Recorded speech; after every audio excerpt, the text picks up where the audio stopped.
9살 남자아이들과 우당탕탕 책 읽기가 좋아요. 네, 안녕하세요. 오늘은 악어오리 구지구지라는 책을 가지고 9살 남자아이들과 가정 독서 동아리 활동을 했던 내용을 소개해드리려고 합니다. 독후 활동을 좀 소개해드리고요. 제가 했던 활동지를 바탕으로 해서 좀 설명을 해드린 후 나중에 공유도 해드리도록 하겠습니다. 이 책은요, 이미 6살, 7살 아이들도 많이 읽었을 거예요. 근데 저의 지금 독서 동아리 활동은 아이들에게 가능하면 숙제를 주지 않고 활동 시간 내에 책도 읽고 활동도 하고 가볍게 좀 진행을 하려고 하는 거고요. 사실 동화책 같은 경우에도 생각할 거리들이 굉장히 많습니다. 이 책의 경우는요, 생김새가 다르더라도 서로를 받아들일 수 있는 가족의 끈끈한 사랑을 잘 보여줘요. 악어의 알이 오리의 둥지 안으로 우연히 굴러 들어오거든요. 근데 엄마는 이 알이 좀 너무 크고 이상하다라는 생각을 좀 했겠지만 아무런 차별도 없이 다 똑같이 키워요. 분명히 생김새가 다르지만 그 차이에 대해서 막 미운 오리 새끼처럼 그 아이를 다르다고 구박을 하는 게 아니라 다 내 가족으로서 인정을 해주고, 다 지금 보면은 생김새도 미묘하게 다르잖아요. 각각 오리들도 이 생김새에 따라서 다 별명도 붙여주고 이름도 붙여주면서 구욱구욱하고 우는 요 구지구지에게는 구지구지라는 이름도 붙여줍니다. 그래서 다 받아들여 주는 거예요. 그래서 나중에 진짜 악어들이 나타나서는 너는 악어야, 그러니까 우리가 오리를 잡아먹을 수 있게 도와줘, 막 이런 식으로 얘기할 때 이 구지구지는 정체성의 혼란을 좀 겪게 돼요. 하지만 자기 자신을 내가 아무리 생긴 건 악어여도 내가 막 거칠게 화를 내보니까 어울리지 않는 거예요. 이미 오리의 마음으로 살아가고 있으니까. 그래서 자기의 정체성을 규정짓는 별명을 스스로에게 붙여주죠. 악어, 오리.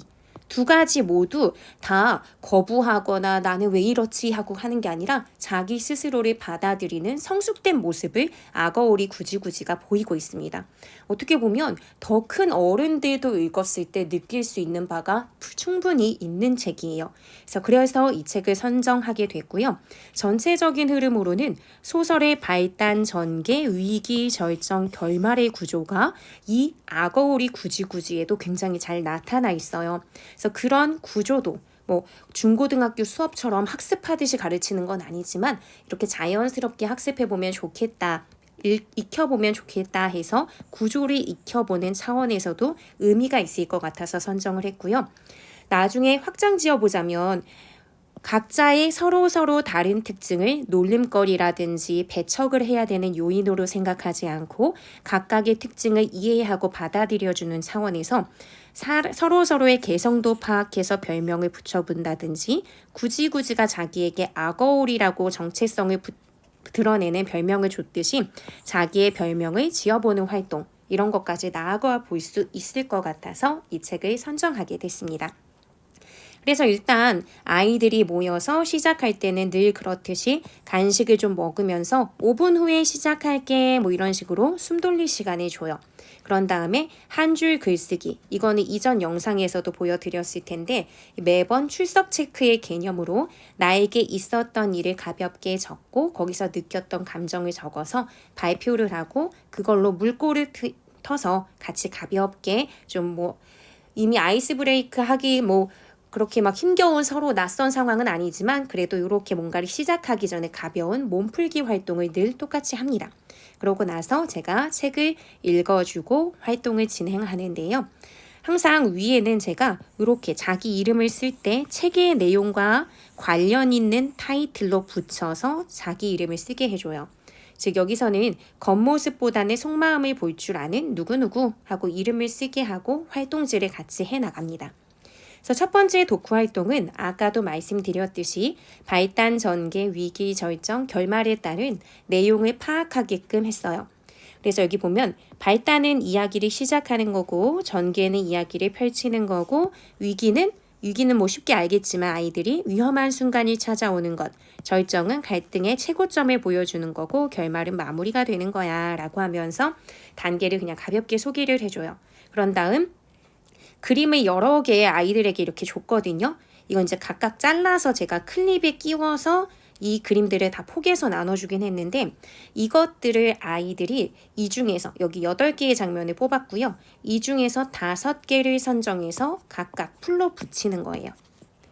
그럼 어떤 기준으로 뽑느냐? 그럼 이 8개 중에 틀린 내용도 있을까? 라고 생각할 수도 있을 텐데 그게 아니라 위기에 속하는 또는 뭐 절정에 속하는 이런 장면들이 딱 하나만 포함이 되는 게 아니라 2개 정도가 될 수도 있거든요. 그럼 그 중에서 아이들이 생각할 때 더 위기에 부합하는 거, 더 절정에 부합하는 걸 고르면 됩니다. 그렇기 때문에 어느 정도 단계성만 가지고 있으면 틀리지는 않아요. 다만 자기가 생각할 때 조금 더 이 단계에 더 맞을 것 같은 것을 쓰고 친구들하고 공유하면 되는 부분입니다. 그리고 그 내용 전체도 아이들에게 다 쓰게 하면 부담이 되기 때문에 제가 일부를 써놓고 이렇게 초성을 채우는 방식으로 내용 전체의 흐름을 한번 파악해보는 활동을 집어넣었어요. 항상 독후 활동 첫 번째는 전체 내용을 좀 다시 한번 짚어갈 수 있는 활동을 집어넣는 편입니다. 그래서 이렇게 8개의 컷을 아이들에게 주고요. 아이들은 이렇게 풀을 붙여서 지금 제가 이거 다 잘라준 거거든요. 그림들을. 그래서 이것을 풀 붙여서 이제 여기에 하나하나씩 집어넣는 거예요. 아이들 지금 막 고민하는 표정 보이죠? 그러니까 어떤 게 어떤 단계에 들어가지? 라고 고민하게 되면서 책의 내용을 조금은 더 능동적으로 다시 한번 환기하게 되는 거죠. 그래서 이렇게 해서 아이들이 붙여봅니다. 그래서 이 친구의 경우는 자기가 발단 부분에서는 둥그런 알 하나가 오리 둥지로 들어왔는데 악어의 알이었다. 요거죠. 그래서 그 그림을 잘 찾아준 거고요. 전개 부분에서는 3마리 오리와 구지구지의 생김새는 달랐지만 엄마 오리가 모두를 똑같이 사랑했다. 사실 저는 이게 굉장히 중요하다고 생각했거든요. 생김새가 달라도 엄마는 가족 모두를 사랑할 수 있다. 라는 것을 아이들이 느꼈으면 했어요. 그래서 이런 부분을 집어넣고 장면을 찾아본 거고요. 위기, 무섭게 생긴 악어들이 나타나서 얘가 사실은 오리가 아니라 악어라는 사실을 알려줘. 그러면 구지구지에겐 정말 이거는 정체성의 혼란을 얻게 되는 위험한 순간인 거죠. 그래서 그때 자신의 정체를 알게 된 구지구지는 슬픔에 빠지지만 여기에서 그냥 끝나는 것이 아니라 그래 나는 아무리 이 나쁜 불량 악어들처럼 무섭게 해도 이 거울에 물에 비친 모습이 안 무서워. 그러니까 나는 오리인 거야 나의 정체성은. 근데 생긴 건 악어니까 난 악어오리구나 라고 깨닫게 되는 부분. 그게 하이라이트죠. 그래서 가족을 구하기로 결심하고 마지막에는 이 구지구지가 가족을 구해요. 그러니까 악어가 아니라 진짜 이 오리 가족의 일원으로서 살아가는 모습. 그래서 행복하게 살게 되는 결말을 갖고 오는 흐름.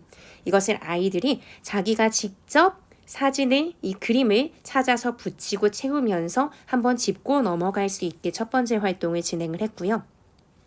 두 번째 활동을 진행하기 전에 하나 집어넣어준 부분이 있어요. 이게 책에 보면은 작가의 말이라고 해서 이 천즈위엔이라고 하는 작가가 미국계 한국 혼혈아로서 미국에서 자라면서 이 생김새의 차이 때문에 따돌림을 당했던 경험. 그게 악어오리 구지구지에 들어가 있거든요. 그래서 자신의 정체성에 대해서 굉장히 고민을 많이 했고 그게 여기 악어오리 구지구지에 굉장히 잘 드러났죠.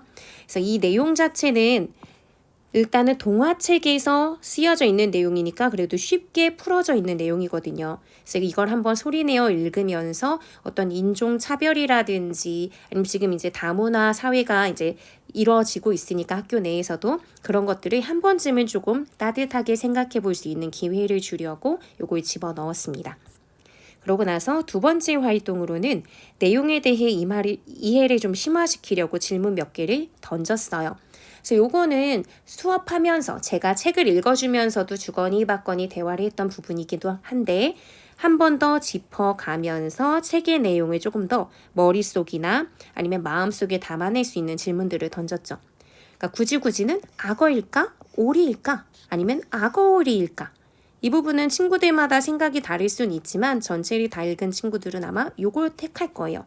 하지만 정답이 있는 건 아니에요. 어떤 식으로든 아이들이 생각하는 대로 얘기하되 어떤 근거를 통해서 얘기하느냐가 좀 중요하겠죠. 그리고 내가 오리였다면 생김새가 너무나 악어인 구지구지를 받아들일 수 있을까? 즉 동화책의 세계 속이 아니라 내 어떤 생각 속으로 수용할 수 있는 부분이 있는지를 한번 내 입장에서 생각해보는 활동을 했고요. 그러니까 다 답이 정해져 있는 건 아니죠. 그러니까 엄마 오리는 어떤 인물이라고 생각하는지, 구지구지는 어떤 인물인지, 악어들은 어떤 인물인지 어떻게 생각하냐 하는 질문들을 던졌어요. 이건 기본적으로 나중에 중고등학교에 가면은 소설 문학을, 소설 작품들을 배울 때 인물의 성격이라든지 특징 파악하는 건 굉장히 자주 묻잖아요. 근데 이것을 단순히 그냥 어떤 인물이라고 생각해 라고만 얘기하면 아이들이 적절한 단어를 못 찾는 경우가 많아서 이렇게 여러 개의 단어를 줍니다. 그래서 이 중에서 골라서 써봐 라고 이야기하면 아이들이 조금 더 쉽게 접근할 수 있어요. 그리고 막연하게 알던 단어가 맞아 이건 것 같아 또는 이건 것 같아 하고 정확하게 짚어내면서 단어의 뜻도 한 번 더 떠올릴 수 있겠죠. 이 부분은 아이들이 혹시나 단어 뜻을 모르면 언제든지 질문해도 좋다라고 해서 질문도 몇 개 했어요. 그러면 거기에 대해서 설명을 해주면 본인이 질문을 했었기 때문에 여기에 성격을 드러내는 여러 개의 단어, 여기서 뭐 경솔하다나 교활하다는 조금 아이들에게 어려울 수 있잖아요. 근데 이런 것들을 알고 넘어갈 수 있는 장점이 있습니다. 그래서 여기 보면 어떤 아이의 답은 악어일까 오리일까 악어오리일까 했더니 겉은 악어고 속마음은 오리다 라고 이제 답을 하는 경우도 있었고요. 맞춤법은 틀렸지만 내가 오리였다면 받아들였을 거다 하고 네 하고 대답하죠. 그 나머지 요 단어들 2개씩 골라보라고 한 것들은 이제 본인의 생각에서 선택을 한 거예요. 그러니까 이것도 친구들마다 약간씩 답이 달라요. 그럼 그것을 비교해 가면서 적절성 여부를 이제 이 선생님 전체적인 것의 흐름을 잡아주는 입장에서는 조금씩 피드백을 주면 되는 정도라고 생각을 해주시면 됩니다. 그러면서 자연스럽게 단어를 익히고 인물들의 성격을 파악해보는 활동을 독후 활동 2번째로 진행을 했습니다. 3번째로는 마음에 드는 장면을 골라보게 했어요. 친구들마다 다 입장이 조금씩 다를 수 있을 테니까 장면을 고르고 이유를 적은 다음에 발표를 통해서 서로 난 이게 마음에 드는데 친구는 다른 게 마음에 들 수도 있겠구나 라고 하면서 이 같이 읽었던 책의 장면들을 한 번씩 되새기면서 기억에 더 남길 수 있는 활동을 진행했어요. 그래서 이렇게 한 친구는 구지구지가 자기가 악어라는 것에 굉장히 이렇게 놀랐지만 그것을 이겨내는 장면, 이게 멋졌대요. 사실 정말 멋진 장면이죠. 정체성의 혼란을 겪다가 그래도 나는 악어오리야 라고 하는 부분. 그래서 그런 부분들, 그리고 나중에 도와주는 그런 장면들. 같은 종족이 아닐 수도 있는데 도와줘서 그렇다. 그러니까 여기서 사실 조금 더 나아가면은 그것은 가족 간의 사랑 때문이다 라고까지 가면 좀 수준 높은 답이지만 아직 초2 수준이니까 이 정도로 이유를 이야기했습니다. 그 다음에 4번째 활동은요. 구지구지를 자기가 이제 악어오리라고 스스로 별명을 짓는다든지 아니면 엄마 오리는 오리들의 생김새가 조금씩 달랐잖아요. 노란 오리는 달빛이라고 부른다든지 점이 있는 애는 점박이 이렇게 부른다든지 그 특징을 하나하나 살려서 다 이름을 붙여줬어요. 그래서 구욱구욱하는 이 악어는 구지구지라고 붙여준 거고요. 그러니까 각각의 특징을 다 존중해 준 거죠. 아니 우리 애는 왜 악어같이 생겼어? 얘는 왜 노란색이야? 얘는 왜 점이 있어? 이렇게 하지 않고 다 받아들여 줬단 말이에요. 그렇기 때문에 그걸 받아들인다는 것 자체가 굉장히 중요하다는 걸 느끼게 하고 싶었어요. 그래서 각각 친구들의 좋은 점과 특징이 있는 별명을 만들어줘 보자 라고 해서 아이들에게 포스트잇을 나눠주고 이렇게 나름 별명을 붙여보자 라고 얘기를 했죠. 그래서 각자의 특별함에 담은 별명을 지어주되 남자애들이다 보니까 장난을 칠 수도 있어서 상대방이 기분이 나쁠 수 있는 부분이나 아니면은 단점, 문제점 이런 게 드러나는 것은 쓰면 안 돼. 좋은 점을 찾아줘야 돼. 그것을 다시 한번 당부하면서 이야기를 했었습니다. 그래서 여기 보면 뭐 만들기 박사 이런다든지 아니면 남을 잘 도와줘서 뭐 칭찬왕입니다 라고 해서 별명을 붙여주죠. 그러니까 조금 형식적일 수도 있지만 뭔가 좋은 점 쓰라고 하니까 뭘 쓰지 할 수도 있지만 일단 받으면서 서로 친구가 나의 좋은 점을 찾아줬네, 나에게 이런 좋은 점이 있을 수 있네 라고 하면서 약간 정서적인 측면에서도 좀 따뜻해지는 느낌이 있더라고요. 그래서 이렇게 서로에게 별명을 지어주면서 약간 부끄러워하기도 하고 서로 궁금해하기도 하고 흐뭇해하는 그 표정들이 다 읽혔습니다. 그래서 굉장히 좋았던 기억이 있어요. 이렇게 한 다음에 자기 별명도 지어보라고 했어요. 그림도 그려도 좋고. 그래서 이렇게 악어오리가 태어났던 그 그림을 편집해서 제가 여기에다가 한번 자기의 별명을 만들어서 한번 그림도 간단히 그려봐 했더니 이건 진짜 열심히 하더라고요. 그래서 이런 식으로 막 칼 같은 거 칼싸움 좋아하는 남자애들이다 보니까 자기의 별명은 막 진짜 막 씩씩하고 힘이 센 군인이다 라고 하면서 이렇게 그림을 그리기도 했죠. 그러면서 친구들에게 나는 내 자신이 뭐 이런 특징이 있는 것 같아서 군인이라고 했어 하고 이렇게 발표를 하는 거죠. 그럼 자기의 어떤 정체성을 한 번 정도 더 생각해 볼 수 있는 기회가 돼서 좋은 활동이었던 것 같습니다. 그리고 마지막 활동으로는 독서 퀴즈왕이 될 사람만 보세요 라고 하면서 이 책 내용과 관련 있는 속담이라든지 사자성어를 연결해서 수업을 진행했죠. 근데 이런 건 사실 아이들에게 재미가 없잖아요. 어렵게 느껴질 수도 있고. 그래서 이거 지난 시간에도 이거 이야기 주머니 그거 하면서 말씀을 드렸던 것 같은데요. 이미 친구들이 다 할 것을 예측하고 그러길 바라면서 학습지에 쓴 내용이긴 하지만 이렇게 하는 거예요. 독서 퀴즈왕이 될 사람만 봐라. 독서 퀴즈 대회는 책을 4권 끝낼 때마다 한 번씩 진행하고 있거든요. 그러면 그런 사람만 보고 여기 지금 이 나와 있는 세 문장을 소리내어서 읽으면 카드를 주겠다. 그래서 이거 다 하나하나씩 카드로 만들어가지고 제가 손코팅지로 다 코팅을 미리 해놨거든요. 그래서 그 카드를 주고요.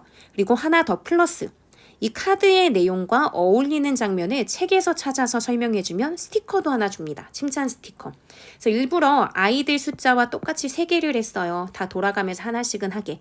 그래서 선착순으로 먼저 이 친구가 요거하고 관련된 걸 설명하며 해버리면 다른 친구들은 요것 중에서 하나 설명을 해야 되는 거죠. 그래서 일단은 이 뜻들을 서로 익힌 다음에 그럼 소설, 이 동화책에서는 뭐하고 관련이 있지? 이런 걸 생각하게 하는 거예요. 10손가락 깨물어 안 아픈 손가락 없다. 같은 경우에는 생김새가 좀 달라도 엄마 오리의 입장에서는 다 소중한 자녀들이기 때문에 생김새가 달라도 다 아껴주고 사랑해주고 밤에 잠자리 독서도 해주고 이런 장면들이 있잖아요. 그걸 설명해주면 여기서 스티커 하나 받는 거고요. 근데 친구들이 다 하나씩 설명해서 가져갔어요. 유유상종 같은 경우에는 악어들이 나타나서는 너도 어차피 다 똑같은 오리야 라고 하면서 너도 결국은 오리를 나중에 잡아먹을 수 있게 우리 도와줘야 돼 뭐 이런 식으로 설득하거든요. 그 부분에서 연결될 수 있는 부분인데 그것도 잘 잡아내더라고요. 동상이몽이 어려웠을 수도 있는데 이것도 잘 찾아냈어요. 한 친구가. 악어는 이 구지구지가 오리들을 자신들이 잡아먹을 수 있도록 데리고 올 거라고 생각해서 막 이빨을 갈면서 준비하고 있어요. 막 신나가지고. 근데 구지구지는 어떻게 해요? 우리 가족, 오리 가족을 살리기 위해서 작전을 꾸미거든요. 서로 다른 생각을 가지고 있는 거죠. 그것을 또 잘 찾아내요. 초2 수준이어도 책 내용을 충분히 익히고 이 내용들이 갖고 있는 의미를 충분히 설명한 다음에 찾아보라고 하면 잘 찾죠.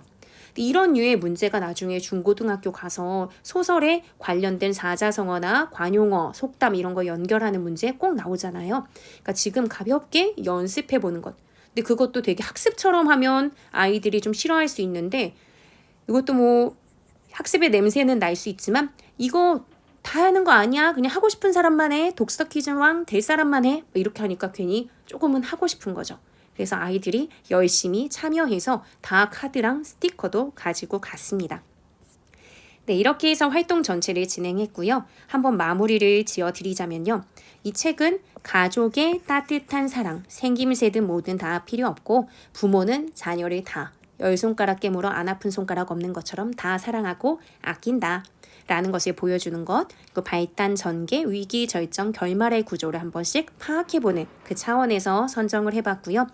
그래서 시작 활동은 늘 똑같이 한 줄 글쓰기를 통해서 시작하고 독후 활동은 이 방금 말씀드렸던 구조에 따라서 내용을 파악하고 내용 전체를 그래서 파악하는 과정에서 적절한 질문을 던지면서 꼼꼼히 파악하게 해줬고요. 마음에 드는 장면을 골라보고 서로 공유해보고 비교하는 과정을 통해서 각기 다른 장면이 자신의 어떤 뭐 성향이나 이런 거에 따라서도 다를 수 있겠구나. 혹은 나는 놓치고 지나갔는데 저 장면도 괜찮네 라고 한 번쯤 더 생각해 볼 수 있겠죠. 그리고 각각의 개성을 살린 별명을 지어주고 스스로에게도 별명을 지어주면서 나란 존재는 어떤 존재일까 한 번은 생각해 보게 하는 그런 활동을 진행했습니다. 네, 이렇게 해서 악어오리 구지구지로 어떤 활동을 했는지 소개해 드렸는데요. 여기에 보여드렸던 제 학습지 양식은 블로그에 공유해 둘게요. 그래서 영상 하단 설명 더보기란에 보시면 그 링크가 남겨져 있을 거예요. 아이들과 비싼 논술 학원이나 아니면 독서 학원에 다니는 것도 좋지만요. 엄마랑 같이 할 수 있다는 것도 굉장히 의미가 있는 것 같아요. 한번 생각을 해보셨으면 용기를 내보셨으면 좋겠고 그 용기에 조금 도움이 됐으면 더 좋겠습니다. 다음에도 제가 어떤 활동을 하고 있는지 소개해드리는 영상을 올려드리도록 할게요. 네, 오늘도 영상 봐주셔서 감사합니다. 다음 영상으로 또 찾아올게요. 안녕.